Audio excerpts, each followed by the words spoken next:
पहले ग्लोबल समीकरण इंपॉर्टेंट होंगे। कल जब शेयर बाजार बंद हो रहे थे हमारे फ्राइडे को 3:30 बजे, उस समय यूएस के फ्यूचर्स थे 1/4 से 3/4% मजबूत। ये डाइजेस्ट करके क्या हम कल का एक्चुअल सेशन आपकी स्क्रीन पर आएगा। दरअसल 1/4 से 3/4% का दबाव था कल, और आज सुबह के फ्यूचर्स भी 1/4 से 3/4% दबाव के साथ ट्रेड कर रहे हैं। जहां छोड़े थे इस समय सुबह फ्यूचर्स कहीं ज्यादा पेन रिफ्लेक्ट कर रहे हैं। तो कल के सेशन, ये फ्यूचर्स, ये मूड माहौल बिगड़ क्यों रहा है, पहले हॉर्मास से समझ लेते हैं आज का ग्लोबल हैंडओवर बजट के दिन का है कैसा। हॉर्मास, गुड मॉर्निंग। क्यों बिगड़ा सा मूड? गुड मॉर्निंग आशीष, और गुड मॉर्निंग आप सभी को। लेकिन मूड तो बिगड़ा हुआ है। ऐसे कहते हैं not the kind of handover जो आप चाहते थे एक बड़े दिन में जाने से पहले। और व्हाइट हाउस ने कल ये साफ कर दिया कि टैरिफ लगेंगे, आज से ही लगेंगे। खबरें चल रही थी कि 1 मार्च से लगने शुरू होंगे, तेल पर नहीं लगेंगे। ऐसा तो कोई सफाई आ गई है कि लगने हैं तो आज से ही लगेंगे। 25% कनाडा और मेक्सिको पे, और चीन पर कितने लगेंगे उस पर अब तक कोई सफाई नहीं हुई, लेकिन 10% की बात अभी भी चल रही है। और ये भी उन्होंने कहा, डोनाल्ड ट्रंप ने, कि चिप्स, ऑयल एंड गैस और स्टील पर वो 18 फरवरी तक टैरिफ लगा सकते हैं। और सबसे ज़्यादा जो निर्यात स्टील का होता है वो कनाडा से ही होता है यूएस में, तो वहाँ पर भी नज़र बनाए रखने की ज़रूरत है। और ये जो एनालिस्ट जो कह रहे हैं कि टैरिफ लगाएंगे तो महंगाई बढ़ेगी वगैरह वगैरह, तो ये डोनाल्ड ट्रंप ने तो कह दिया कि भाई मेरा तो नहीं मानना कि टैरिफ लगाने से महंगाई बढ़ेगी। टैरिफ लगाने से तो हमारी इकोनॉमी तो अच्छी ही होगी, ये उनका कहना था। और उस वजह से जो सारे बेंचमार्क इंडिसेस थे वो अपने डेज हाई से गिरकर बंद हुए हैं। डाउ जोन्स 450 अंक गिरा अपने हाई से, नैस्डैक 350 अंक गिरा। तो ये एक ख़राब संकेत बाज़ारों के लिए आए हैं। और ख़राब संकेत पीसीई के डेटा से भी आए हैं, क्योंकि पीसीई का डेटा अनुमान मुताबिक आया है 2.8%, मगर पिछले महीने के मुकाबले ज़्यादा आया है। पीसीई मतलब पर्सनल कंजम्पशन, मतलब इन्फ्लेशन का एक ऐसा अंग जो फेड ज़्यादा पेनी नजर से, फेड ज़्यादा जिस पर तवज्जो देता है, उस पर अनुमान मुताबिक था मगर कमज़ोर था, क्योंकि पिछले महीने से ज़्यादा आया है। तो उस पर अब ये चल रहा है कि भाई 2% तो आप नीचे जाने वाले थे, आप तो ऊपर जा रहे हैं। तो ये सब छोड़ो, ये हैंडओवर खराब है। यूएस में ऐसा हो गया क्योंकि टैरिफ लगने वाले हैं, पीसी, इन्फ्लेशन के प्राइस, ये हर जगह जब टैरिफ लग रही है, कहीं अपने को तो झटका नहीं लगने वाला आज। अब तक ऐसे इंडिकेशन नहीं है ना, इन तीनों पे रहेगा, मेक्सिको, कनाडा और चाइना पे। अब तक भारत की बात किसी ने नहीं की है, वहां पर अब तक ऐसा कोई आधिकारिक तौर पर तो बयान नहीं आया है कि भारत पर टैरिफ लगाई जाएगी, मगर इन तीनों देशों के नाम अभी भी चल रहे हैं। और एक बात समराइज करूं उससे पहले कि बिग टेक की जो रैली, जिस वजह से बाजार चले हैं इतने, जिस हजरत ने का नाम दिया था माइकल हार्नेट, जिन्होंने बिग टेक, ये जो मैग्निफिसेंट 7 की टर्मिनोलॉजी की धारणा की थी, उन्होंने कहा है कि अब ये मैग्निफिसेंट 7 लेग्निफिसेंट 7 बन सकते हैं, कि अब बहुत महंगे हो चुके हैं, बहुत ज़्यादा ओवरबॉट हो चुके हैं, ओवर ओन्ड हो चुके हैं। तो आप इन्हें छोड़िए और अंतर्राष्ट्रीय बाजारों में जो डोमेस्टिक स्टॉक्स है उन्हें खरीदने की कोशिश करें। हैंडओवर खराब है भाई साहब, बहुत खराब है। पोजीशन कैसे हैं बाजार इस बजट से पहले?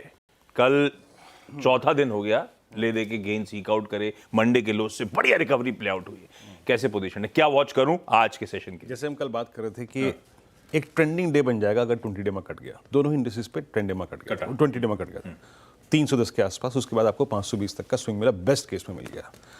बट आशीष, की होता क्या है, जब भी 20 डे में कटता है ना, शॉर्ट होल्डर्स जो होते हैं वो प्रेशर में होते हैं, वो ऐसे में शॉर्ट्स रखने नहीं पसंद करते। तो अगर मैं अपनी रणनीति को शुरू में एक लाइन में एक्सप्लेन करूँ ना, तो कल का move entirely sponsored by short covering. बहुत पैसा बाजार में नहीं है आशीष कल के मूव में।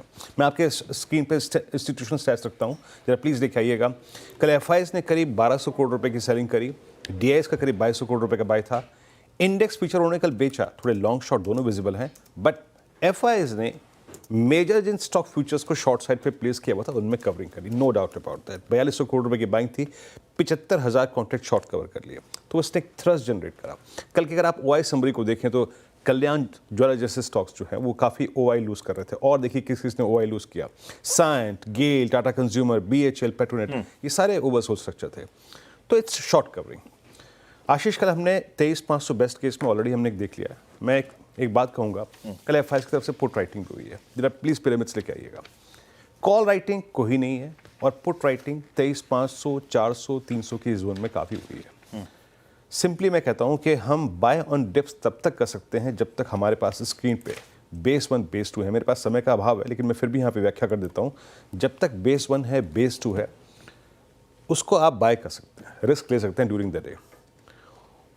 बट अगर किसी भी सर्कमस्टेंसेस में बेस 2 टूटता है, यानी 23,181, 23,200 का जोन, देन लॉन्ग्स के साथ ट्रेवल करने का मतलब ही नहीं है।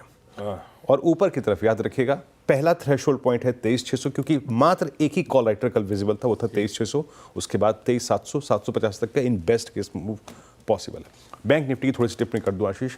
बैंक निफ्टी ऑलरेडी एक मूव दे चुका है। बैंक निफ्टी में कल 49,000 तक पुट राइटिंग थी, लेकिन बैंक्स में कल कोई बहुत स्ट्रॉन्ग रिएक्शन नहीं था। स्टैट्स मेरे को बैंक निफ्टी के पसंद नहीं आया बहुत ज़्यादा। तो मैं क्या करूंगा, ज़्यादा रिस्क नहीं लूंगा, बट बेस 1 तक 49,000, 49,100, 49,200 यहाँ तक की बाय ऑन डिप्स की अप्रोच रख सकता हूँ। लेकिन बेस्ट केस में 50,000, 50,280 जहाँ पे 200 EMA अलाइंड है। इतने स्टैट्स ने प्रभावित नहीं किया आशीष कल, जितना मैं सोच के चल रहा था। उतना इम्प्रेस नहीं करा बजट से पहले स्टैट्स ने। पैसा नहीं आया इतना। पैसा मैडम देंगी तब तो आएगा। एक काम करा जाए, दिल्ली वापस चलते हैं। लक्ष्मण से बातचीत हो गई, बड़ा जामा क्या था, इनकम टैक्स पेयर्स क्या एक्सपेक्ट कर सकते हैं, क्या एंटिसिपेट कर रहे हैं, क्या हो सकता है। लेकिन 4 इंपॉर्टेंट चीजें और, डोमेस्टिक मैन्युफैक्चरिंग, एग्रीकल्चर, रेलवेज और आजकल एविएशन जो तगड़ा थ्रस्ट मिल रहा है, उस पर फोकस करा जाए। सबसे पहले आलोक के पास डोमेस्टिक मैन्युफैक्चरिंग।